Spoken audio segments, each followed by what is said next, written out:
তো হয়ে গেল আমার ট্যাংরা মাছের তরকারি, অতি লোভনীয় হয়ে গেছে। মাছ দিয়ে দিলাম, দিয়ে এবার আমি ভালো করে মাছ এই সবজি দিয়ে দিই। আসসালামু আলাইকুম এভরিওয়ান, সবাই কেমন আছেন? আল্লাহর অশেষ রহমতে আমরা অনেক ভালো আছি। আজকে কি রান্না করছি চলুন দেখা যাক আমার মূল রেসিপি।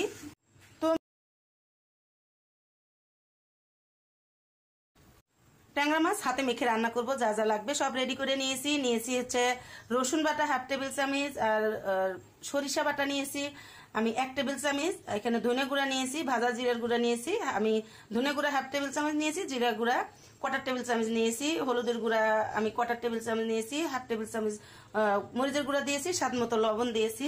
এখানে দিব হচ্ছে পেঁয়াজ কিন্তু কম বেশি দেওয়া যাবে, ছোট মাছে একটু পেঁয়াজ বেশি দিতে হয়, তো পেঁয়াজ দিয়ে দিলাম। আর আমি দিব কাঁচামরিচ, কয়েকটা কাঁচামরিচ দিয়ে দিই, একটু ঝাল ঝাল করে রান্না করব যেন খেতে বেশি ভালো লাগে। তো সবকিছু দিলাম। এবার দিব হচ্ছে তেল, দিয়ে হাতে মেখে নিব। একদম সহজভাবে এই রেসিপিটা তৈরি করা যায় এবং খুবই লোভনীয় হয়।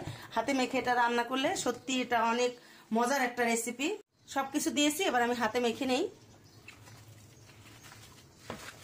এভাবে চেপে চেপে মেখে নিতে হবে যেন আলু বেগুনের সঙ্গে মশলাটা একটু ভালোভাবে মিশে যায়। আমি এখানে একটা টমেটো দিব, তো আগে এটা মেখে নেই। ছোট মাছ যত ভালো করে সবজিটা মেখে বসাবেন সেটা খেতে খুবই ভালো লাগে, আর এটা আমার অনেক পছন্দ খাবার। আমার হাজবেন্ড ছোট মাছ খুবই পছন্দ করে, মূলত আমি তার জন্যই ছোট মাছ বেশি রান্না করি।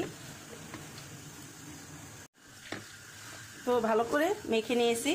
এবার এখানে আমি একটা টমেটো দিব, টমেটোটা আমি কেটে রেখেছি, দিয়ে দিলাম। এবার আমি মাছ দিয়ে দিলাম, দিয়ে এবার আমি ভালো করে মাছ এই সবজির সাথে মিলিয়ে নিব। সাথে কিন্তু একটা টমেটো দিয়েছি। আর আমি এভাবে আবারও একটু মেখে নিয়ে তারপরে পানি দিয়ে চুলায় বসিয়ে দিব।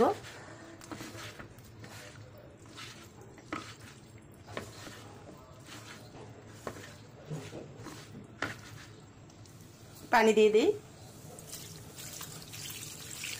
একটু মাখা মাখা ঝোল রাখবো। তো হয়ে গেল, ঢেকে চুলায় বসিয়ে দিব। এবার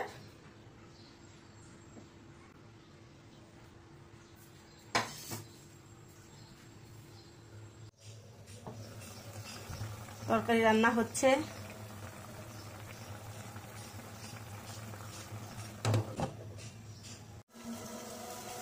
তো হয়ে গেল আমার ট্যাংরা মাছের তরকারি, অতি লোভনীয় হয়ে গেছে কালারটা, আর খেতে অনেক মজা লাগে। আমি সবসময় এরকম হাতে মেখে ট্যাংরা মাছ রান্না করি, সেটা খুবই মজা করে আমার ফ্যামিলির সবাই খায়। আশা করি আপনারা এভাবে রান্না করবেন।